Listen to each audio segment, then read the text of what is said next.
Chapter 14. Monday came impatiently and without apology, like it does every week.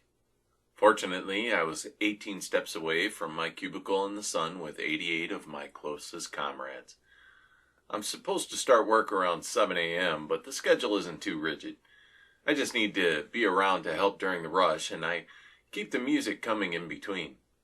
My eyes cracked open at 7:45, and I literally leapt out of bed instantly awake, grabbed my last clean shirt, all the single ladies, and bull-charged downstairs. The place was packed, and I ran behind the counter to help Mama Jo. She shot me with her 12-gauge icy stare, both barrels. "Sorry, Mama Jo, no excuses." You wouldn't believe them anyway. I helped her climb out of the hole my absence had created, and finally got around to playing some piano. After a few sips of exceptional coffee, I set my mug down on the stained ring on the corner and decided the Beatles should start the morning since they had wrapped up my night and were fresh on my mind.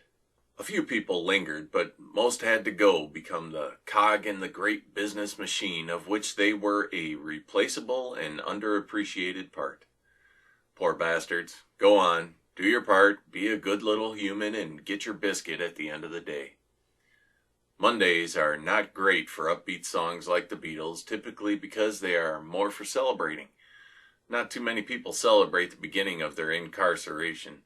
They celebrate the end.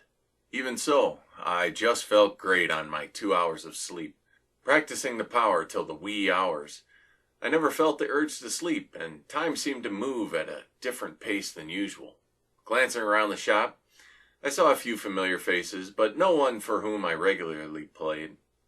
Returning my gaze to my dancing fingers, I caught sight of my empty tip jar. This was my scotch and cigar fund. Usually by the end of the week, I had enough to buy a nice bottle of scotch and a few good cigars. Looks like I might be drinking a blended whiskey and smoking Swisher Sweets next weekend if things don't improve. As if on cue, a set of perfectly manicured red nails dropped $1 in the jar. "Play me something sad, piano man. I'm not ready for the Beatles this morning."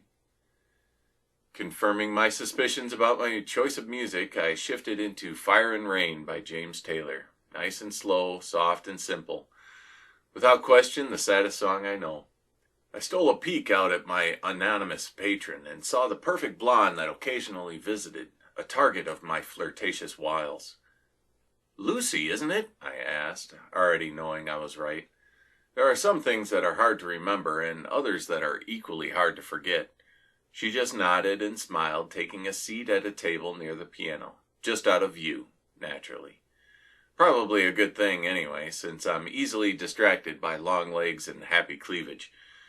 My eyes closed and I worked the song, focusing on nothing else, feeling the weight of her gaze on my back. The song was drawing to a close, so I picked my next song by Sarah McLachlan, Ben's song. Much less known, but nearly as high on the sadness scale. Blending right into it, I snuck a peek behind me and Lucy had vanished. Or maybe she just left so I wouldn't hit on her again. Nah, that can't be it. Whatever.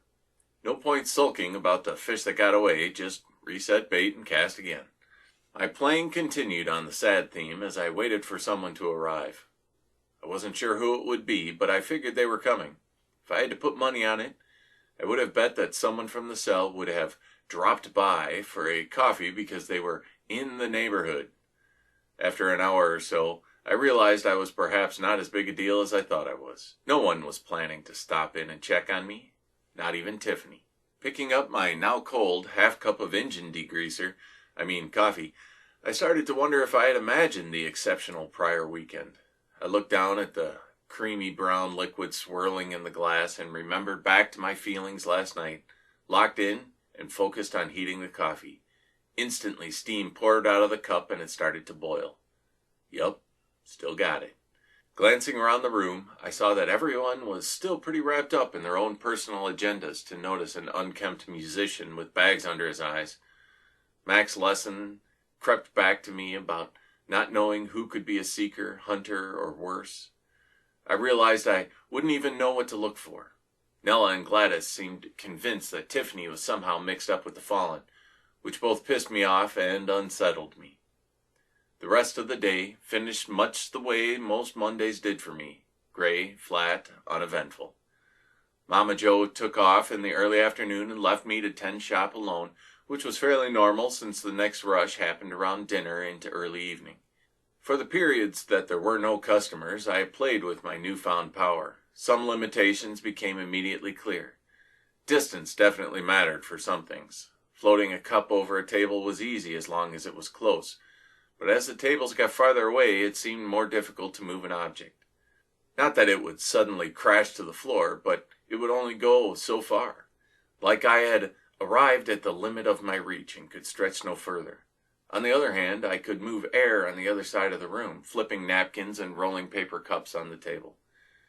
I made a mental note to ask my instructor, Mac, about it. The realization hit me that I needed to go back. There would be no begging from them for me to return. It would be the other way around, and Nella knew it, and that pissed me off. I'll give them at least one more day to miss me, though. The full Monday passed without any indication that the world was a different place, probably because it wasn't. I just wasn't the same person in the world. Tuesdays are my favorite days in the coffee shop. I seem to meet the best people, like Mrs. Giovanni and Tiffany and others. Plus, I get a bit tired of playing sad songs all day on Monday. After a night of floating my furniture around the room and laughing hysterically, I fell asleep to one of the most restful nights in as long as I can remember. The power sure made doing laundry entertaining. I floated each article of clothing into the washer and then into the dryer. However, folding was not a bit successful. There is most certainly a trick to that. I spent an hour trying to freeze water, but no matter what I tried, I couldn't even get it to chill. Boiling it was easy by comparison. Another mental note was made, probably for Tony this time. I practiced floating plastic glasses out of my cupboard, but no matter how I did it, I couldn't get it to come out controlled and cross the room like Daniel did. Sure, once I got it close to me, I could grab it with my will and bring it to my hand, but further away I needed to float it with air. And I tried again to heal the scratch on my head and failed. Finally dawned on me why an instruction manual, or at least a professor, would be incredibly helpful right about now. Back-to-back great nights of sleep were somewhat unprecedented, and I felt like I finally had a reason to get up in the morning. With an hour till I was expected downstairs, I decided to shave my hipster 5-day growth and act like an adult. Instead of a silly character shirt, I'd been strongly considering my Darth Vader #1 dad shirt. I went with the collared shirt and a sweater vest. Some hair gel even found its way into my head, making me look like I was ready for my job interview. Today was to be a day of great importance. Perhaps. Regardless, I felt great and had an extra bounce in my step as I hit the stairwell. The door behind me didn't quite close, so I spun and focused my will on the handle. The door snapped shut. Mama Joe was just putting the first carafe of coffee on the brewer when I came around the corner. She jolted upright with shock. "God damn it, you flightless shit falcon, Finn! You scare me to death! Do that again and we'll all get to see how well you play piano with a women's size 7 loafer up your ass." "Did you just call me a shit falcon? You might be my new favorite person, Mama Joe. How do you not appreciate a platinum insult like that?" "Come here, you nervous lady," I said. I gave her a hug and she laughed a bit and then put a knuckle in my ribs. "I just about wet my pants. What are you doing up so early? You even combed your hair. You're not after that blonde bombshell that swung through here, are you? That right there is a bucket of trouble that you would do well to steer clear." Be honest, Joe. You just want the number for her plastic surgeon." She threw a cup at me. I went about setting up chairs and flipping on lights, whistling to myself. I saw a lonely bystander waiting by the door for the shop to open in about 10 minutes. Really? The coffee just isn't that good, man. I greeted him and told him to come on in and wait for the first pot to finish brewing. "What brings you out so early?" I was perhaps a bit too cheery and wide awake for 5:51 a.m. because he just gave me a glare. "Just living the dream, I guess," he said, full of sarcasm.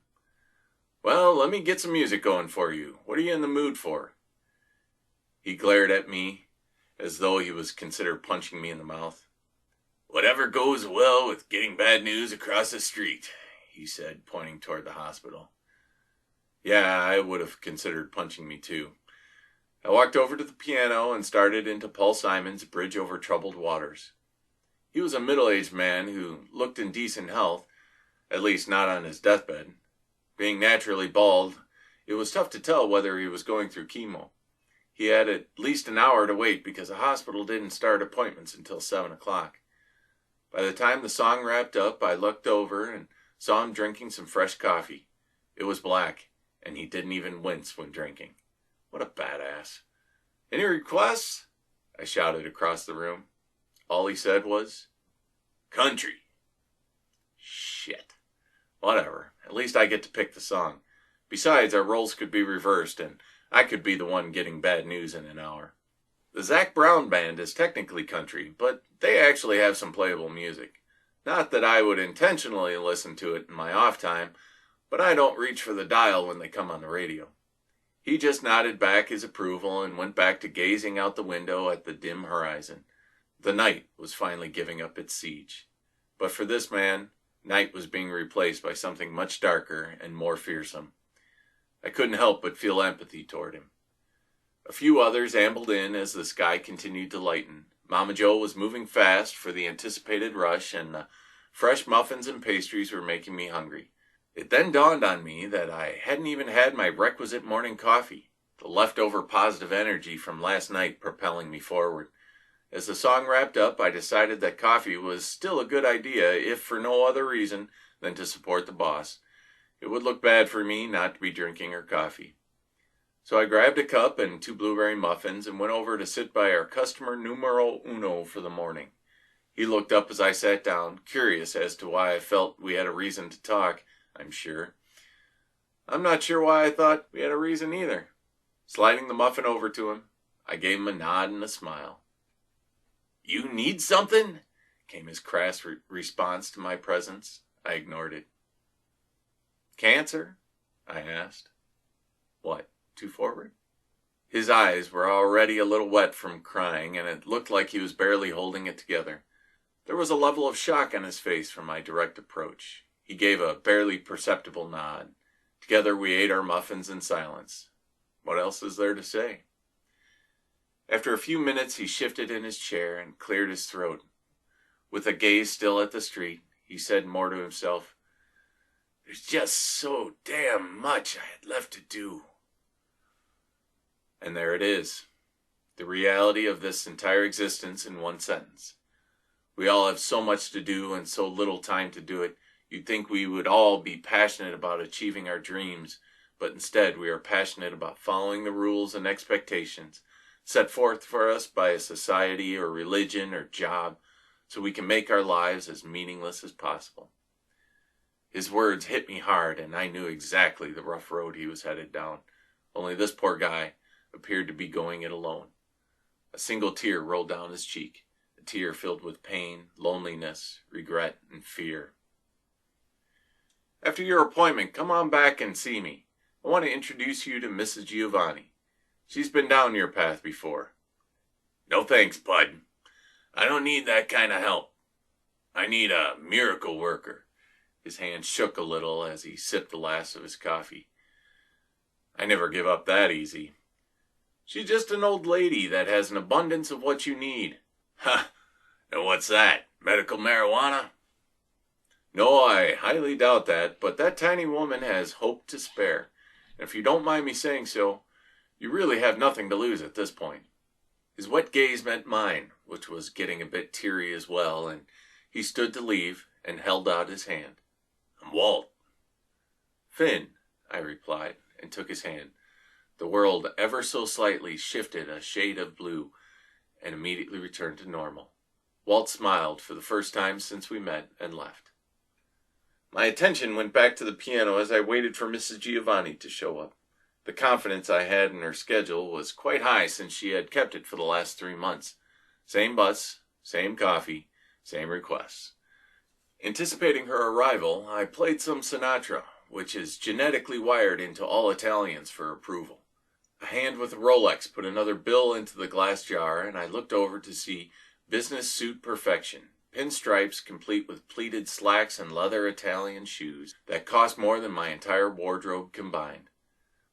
The man looked about my age with broad shoulders and close to my height with jet black hair. Naturally, not one strand was out of place. Perhaps he was on his way to report the news. "Morning, sir. Any request to lighten your day?" "I'm so glad you asked. I was hoping you could point me to the nice old lady that has heroically beaten lung cancer." My stomach clenched, telling me there was something amiss. With my focus split between the song I was playing and trying to decipher this stud's intentions, I appeared to be failing at both. After flubbing the refrain for a second time, I decided to just stop playing. "I was more referring to a song request. To be honest, I don't really know to whom you're referring. Could you be more specific? I don't really get into the personal lives of most of our customers here." Or maybe that was a lie. His gaze drifted around the shop, taking it all in. When he looked back at me finally, he had a smirk on his face that put his arrogance and confidence on full display. "I'm told she knows you quite well. Perhaps that was an exaggeration." "Perhaps." His stare was uncomfortably long, as if he was searching me for something. "Well then, Finn, do keep your eyes open for her. I have no doubt that we will meet again." I stood quickly and extended my hand. "I believe you have me at a disadvantage. I do not know your name." He looked down at my hand for a second as if deciding whether I was the type of person that skipped washing after using the bathroom. "Anan," he said, and gently shook my hand. His cold, baby-soft skin and wimpy handshake felt like a corpse. "And how is it that you know my name? Have we met before?" I dropped his hand quickly to make sure the icky didn't rub off on me.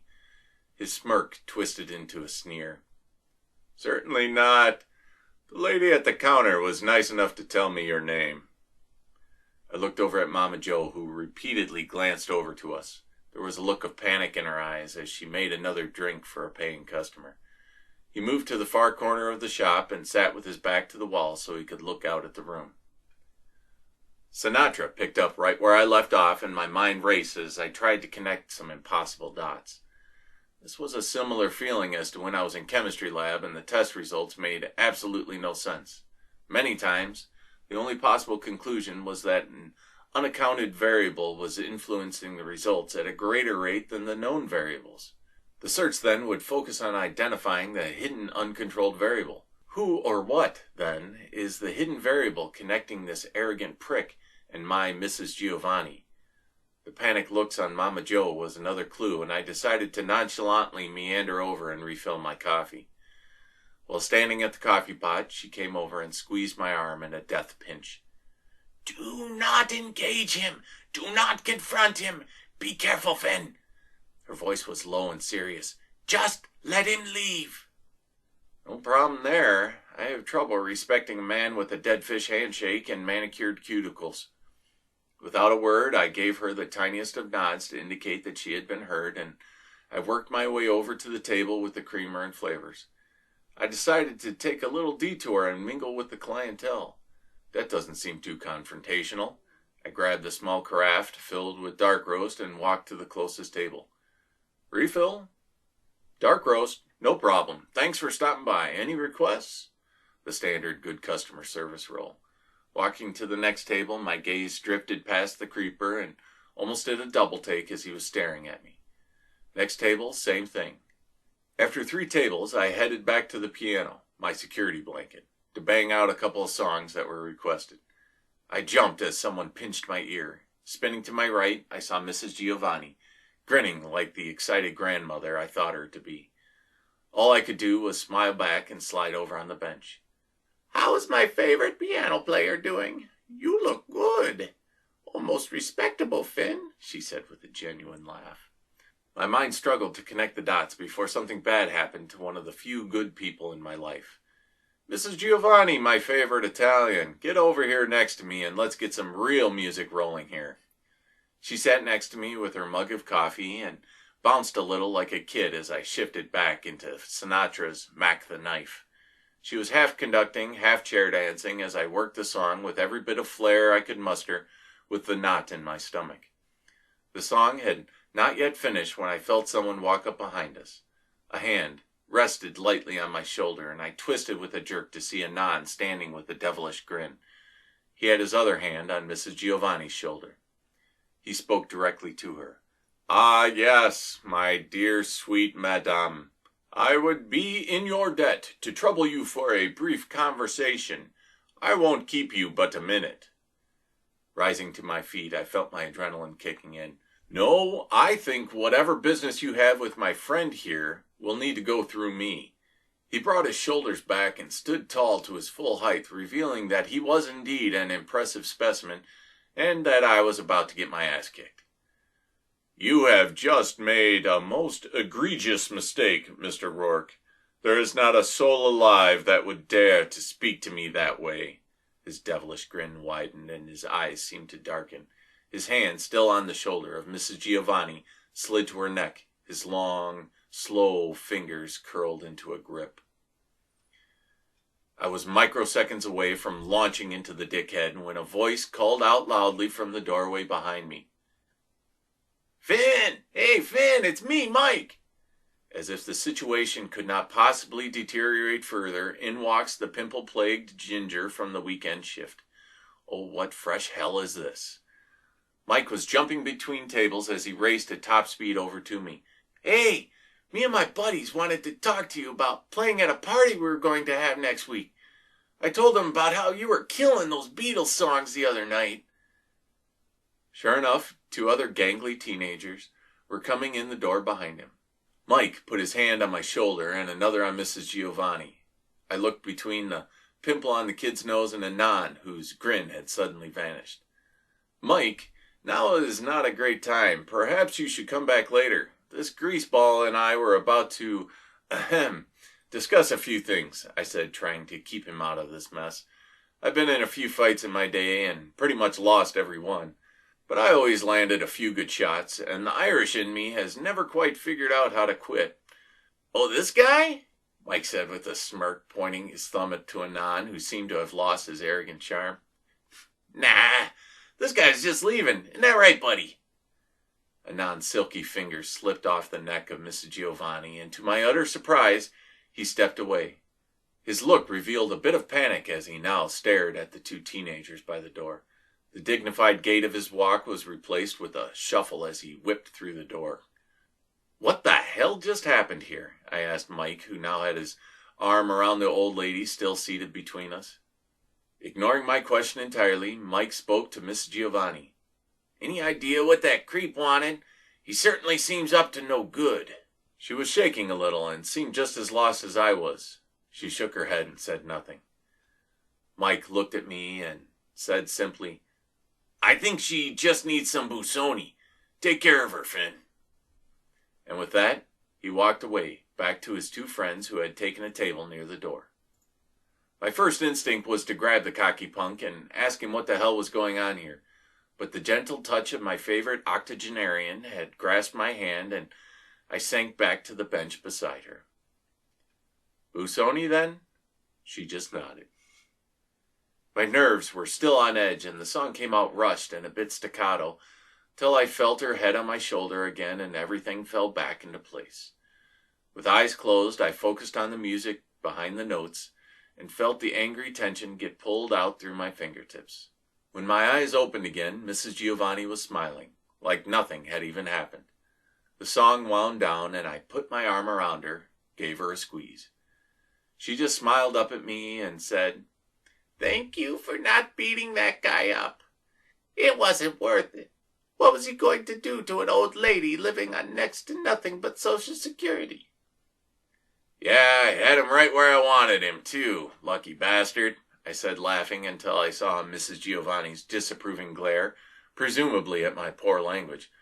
"More coffee?" I asked, picking up my own cup to get a refill. She shook her head. "No, I've had my limit for the week. Maybe I should be going then." Can't you wait a few more minutes? I need your help lifting someone's spirits a bit." He's getting some bad news right now, and I gestured across the street. Her eyes softened and a shy smile appeared. Well, of course, in that case, I'll have a second helping of the good stuff. The three teenagers were still at the far table talking to themselves, much like normal teenagers do. I still needed to speak with them to see what they knew. There was more to the story than the inevitable line of bullshit they were planning on feeding me. My gut told me they were somehow part of this whole hot mess. I brought the fresh coffee to Mrs. Giovanni, who had moved to a small table near the window. After telling her about Walt, the latest cancer tragedy, or maybe cancer miracle, she seemed to almost radiate with positive energy, eager to share her gift of hope with someone in need. On my way back to the piano, I swung by the table with the teenagers. They were speaking softly and all leaned in towards each other. Besides the redhead, whom I knew, there was another short and scrawny kid with long hair and ripped jeans. The third kid was a bit pudgy, with a crew cut and a Flyers jersey. Of course, Mike greeted me warmly and shook my hand. Great piano there, Finn. You really do have some mad skills. Hey, this is Raphael and Leo. Meet Finn, the most underpaid talent in the city. I shook hands with the two friends, who each had a strong and calloused grip. They both smiled warmly at me, like they were indeed glad to meet me, the exact opposite of a normal teenager. So, what are you three about then? Just dropping by for some coffee and a good dose of charming piano? I bet not. They looked between each other as if waiting for the next guy to explain. Mike finally spoke. Listen, Finn, that guy's trouble. We run into him and his crew before. It's a bit unusual for him to walk among the commoners like us.